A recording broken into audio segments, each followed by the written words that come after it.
You're 25, staring at a handwritten letter from your own parents. You're no longer our daughter. You've brought shame on this family. The words blur through your tears.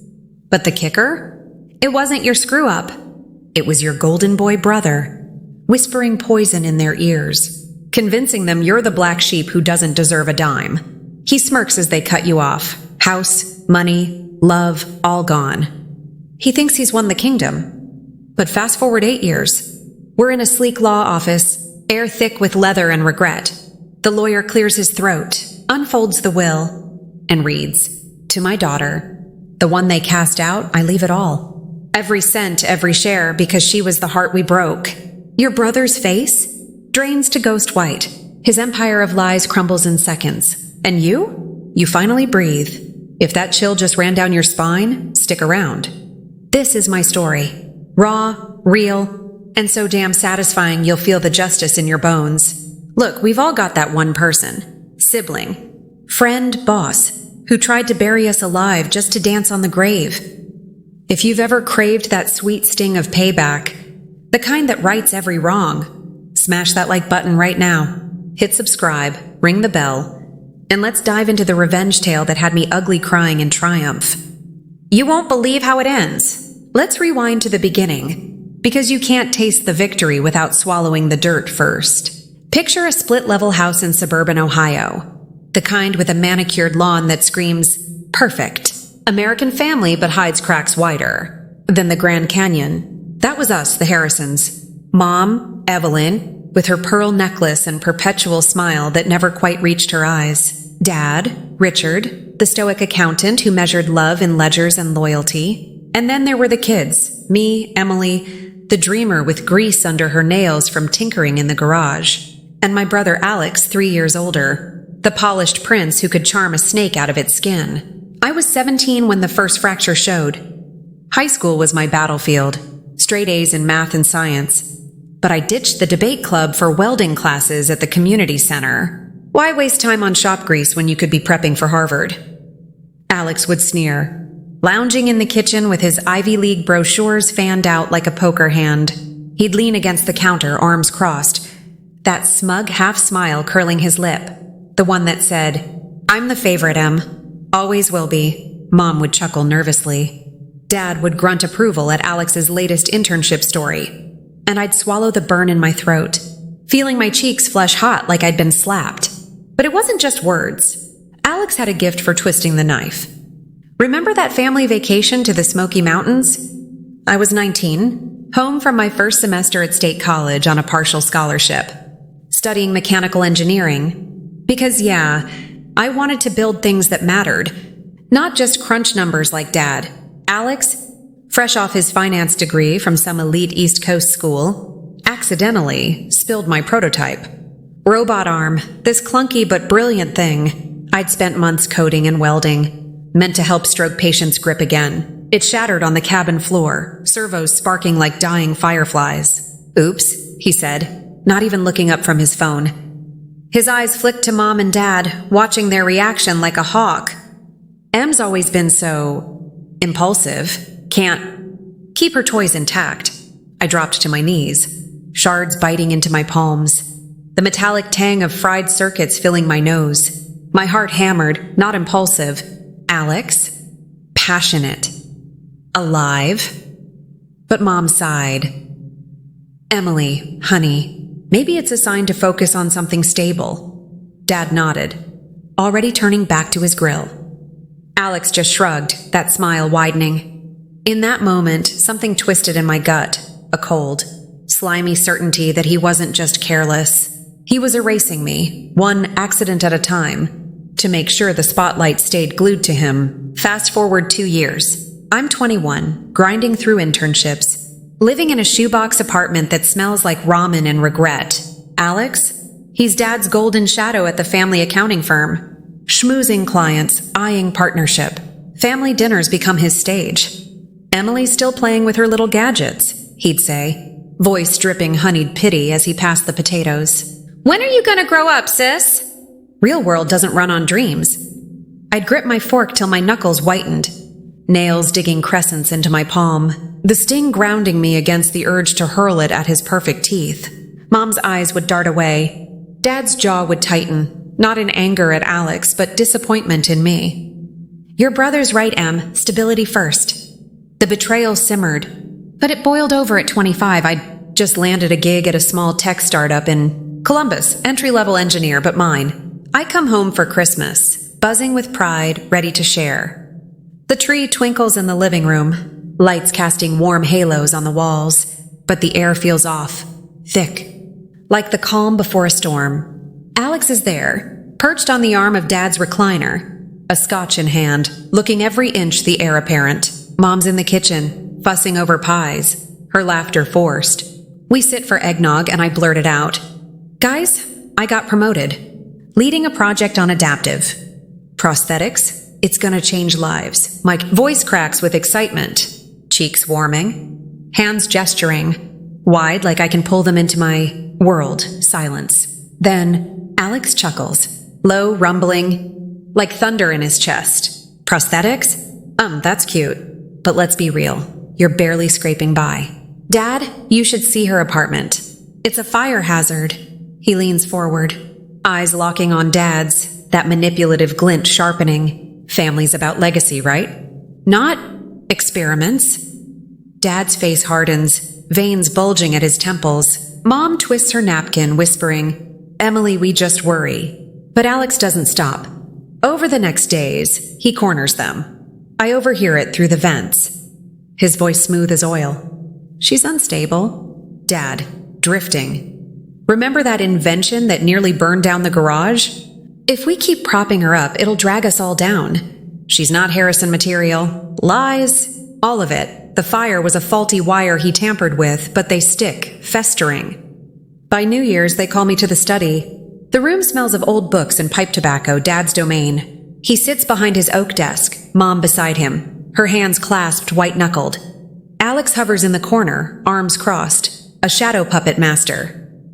Emily, Dad starts, voice gravel rough, not meeting my eyes. We've decided. It's best if you make your own way. No more support.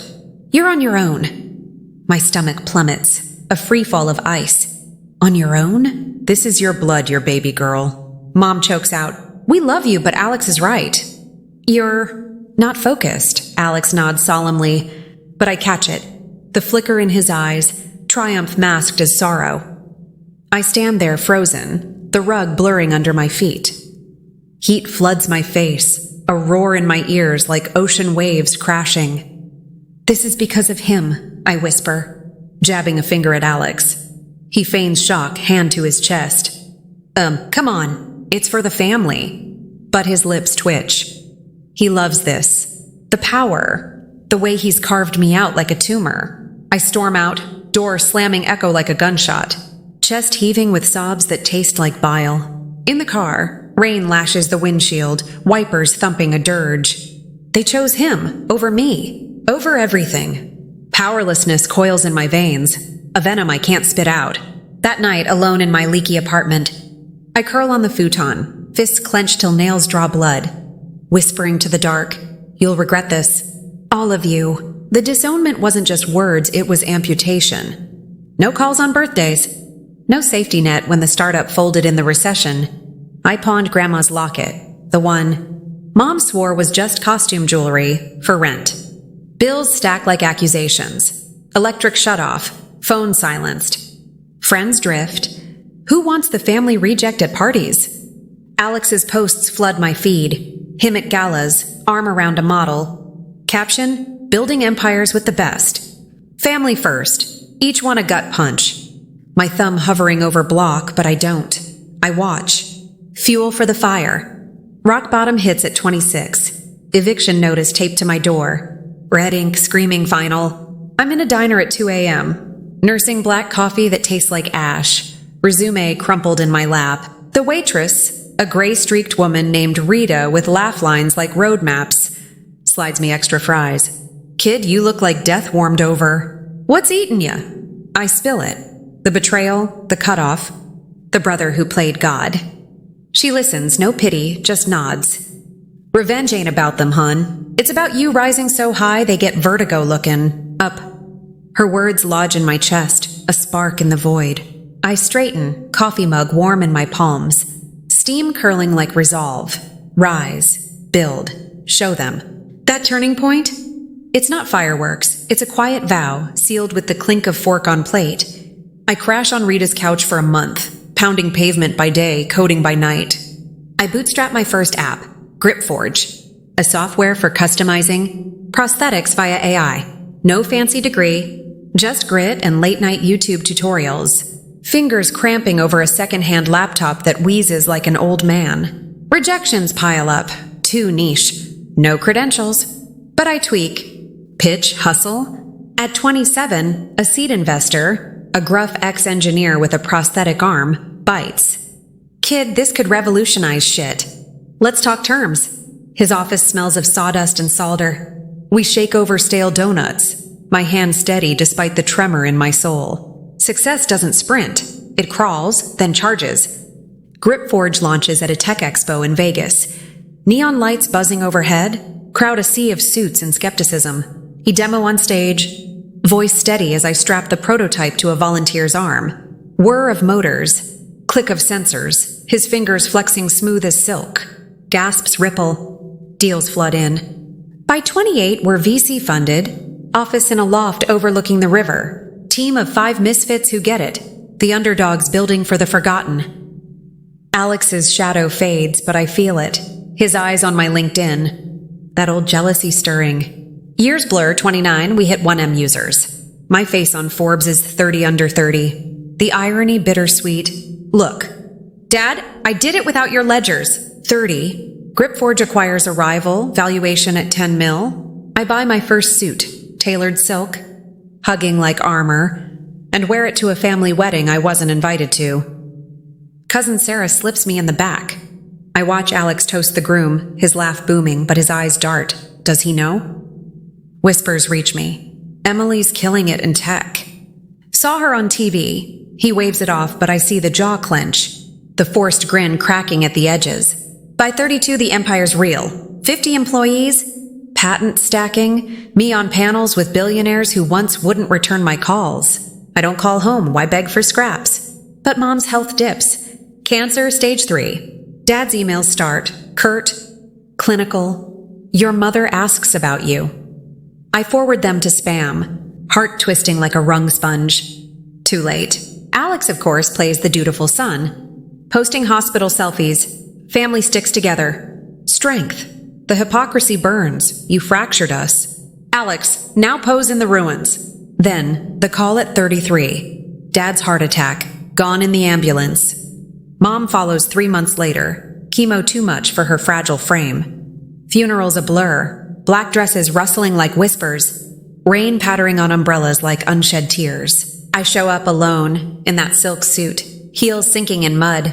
Alex glares from the receiving line, tie askew, eyes bloodshot but sharp. Didn't think you'd have the guts, he hisses as I pass. Breath hot with bourbon. This is our family. You left. My pulse thuds, fists balling at my sides, nails biting palms again. Old habit. Left? You shoved me out the door. But I meet his gaze, cool as steel. I'm here for them, Alex, not your games. Mom's sister, Aunt Lydia, the one black sheep who saw through his shine, pulls me aside.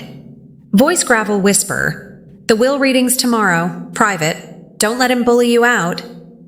That night, hotel room echoes with my pacing. Carpet muffling footsteps like muffled sobs. Doubts swarm. What if they left it all to him? What if I'm still the cast out? I stare at the ceiling, shadows dancing like ghosts of Christmases past. Chest tight with the old powerlessness. But then, Rita's voice echoes. Rise so high they get vertigo. I text my COO. Clear my schedule next week. Sleep comes fitful. Dreams of shattering robots and slamming doors. The lawyer's office downtown. Mahogany walls gleaming under brass lamps. Air heavy with polished wood and unspoken grief. It's 10 a.m. Sun slanting through blinds like judgmental fingers. 3 of us. Me, ramrod straight in my chair, leather creaking under me. Alex slouched opposite, legs sprawled like he owns the place. fiddling with his Rolex, Dad's old one pilfered already. And Mr. Hargrove, the family attorney since forever, spectacles perched on his nose, stack of papers crisp as fresh snow. Hargrove clears his throat, a dry rasp that slices the silence. Richard and Evelyn Harrison's last will and testament. Read in full as per their wishes. Alex leans back, smirking, that same curl, expectant, like a cat with a cornered mouse. I feel it in my bones. He's sure. Years of grooming them, of being the stable one, the heir. His knee bounces, a tell, nerves masked as boredom. My own hands clasp in my lap, knuckles bone white, a faint tremor I will away. Breathe, Em. Whatever it is, you've built your own kingdom. Hargrove drones preliminaries, bequests to charities, Aunt Lydia's antique brooch. Alex's smirk widens, small potatoes. Then, to Alexander Harrison, my son, the family home, free and clear with its contents, and a modest trust of $250,000 to be dispersed annually for his continued support of the firm. Alex exhales, sharp and satisfied, leaning forward now, eyes gleaming. $250K? That's it? Dad, you old fox, playing hardball to keep me hungry. He chuckles, low and self-congratulatory, glancing my way with a pitying tilt. Guess that's the price of being the screw-up. Better luck next life. My stomach knots, acid rising. Modest trust? After everything? Heat prickles my neck, vision tunneling on that smirk, the way it twists like a knife in old wounds. Hargrove pauses, adjusts his glasses, voice dropping an octave.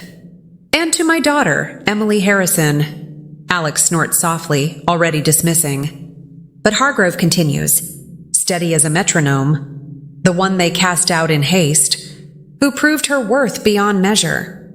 I leave the remainder of my estate, the Harrison accounting firm, in full, valued at $12 million with all shares and assets. The investment portfolio, $8 million. The lakeside cabin, and a personal letter to be read privately. The room tilts. Alex's face, oh God, his face. Color drains like water down a sink, lips parting on a silent what? His knee stops bouncing. Hands grip the armrests, knuckles blanching whiter than mine. This is a joke, he stammers, voice pitching high, cracking like thin ice. He lurches forward, papers rustling as he jabs a finger at Hargrove. Dad wouldn't, he told me.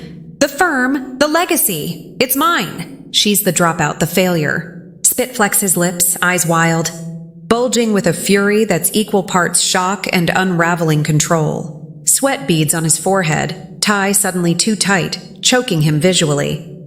I sit frozen, pulse roaring in my ears, a whoosh like wind through hollow bones. The words sink in slow, the one they cast out. Mom's handwriting. No, Dad's. I know it, the precise slant from signing my report cards. They saw. In their final days, through the haze of illness and regret, they saw the empire I'd forged, the articles, the impact. Whispers from Aunt Lydia, maybe, or a late-night Google binge. They chose me, not out of guilt, out of truth. Alex wheels on me, chair scraping like nails on chalkboard. You poisoned them. Bribed the lawyer? What did you do, Em? Wave your tech toys under their noses? His voice rises, shrill now, face mottled red, veins throbbing at his temples. He stands, looming, fists clenched, the golden boy cracking, facade shattering into something feral. This isn't right!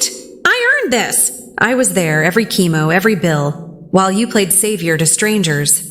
Hargrove interjects, calm but iron. Sit down, Mr. Harrison. Contested or not, this stands. Your parents were lucid, signatures witnessed. But Alex doesn't hear. He's unraveling, pacing like a caged wolf, breath heaving in ragged bursts. You bitch, he hisses, low and venomous. Close enough I smell his cologne mixed with panic sweat. You think this makes you win? I'll sue. I'll bury you in court. Something snaps in me, not anger, but release. A laugh bubbles up, soft at first, then full, echoing off the walls like bells. It's not cruel, it's free. My shoulders loosen, the knot in my chest unspooling after years of tight wound grief. I stand slow, meeting his glare with eyes that don't flinch. Bury me, Alex? You already tried, and look where it got you. My voice is steady, laced with that quiet fire, the one forged in diner fries and midnight code. His face crumples further, a mix of rage and dawning horror, as Hargrove slides the documents my way. I sign, pen gliding smooth, each loop a seal on the past. He storms out, door banging like thunder, leaving silence in his wake. Hargrove offers a tight smile. Your parents were proud. Emily, in the end. I nod, throat thick, tears pricking hot, not for loss but validation. The cast-out claimed. Outside rain stopped. Sun breaks through, puddles shimmering like spilled mercury. I call my team, change of plans. We're acquiring Harrison Accounting. Integrate their client base into Gripforge's Enterprise Suite. Laughter on the line, cheers. Alex texts later, blocked number pleading. Talk? Mistake? I delete, block, exhale. The empire's mine, theirs really. But the real win? Me whole? Karma's not a myth. Friends, it's the quiet math of actions catching up. My parents' choice? A reminder that real legacy isn't blood or boardrooms. It's seeing someone's light even after you've dimmed it. Justice isn't always loud. But man, when it lands, it echoes. If this tale of betrayal to boom gave you that goosebump, glow, or maybe sparked your own, what if? Hit like harder than Alex hit rock bottom. Drop in the comments. What's the sweetest revenge you've pulled off or witnessed? Spill it. We're all ears. And subscribe for more Reddit-fueled rides through the heart's wildest twists. Turn on notifications. Next one's a doozy. Thanks for riding with me. See you in the next glow up.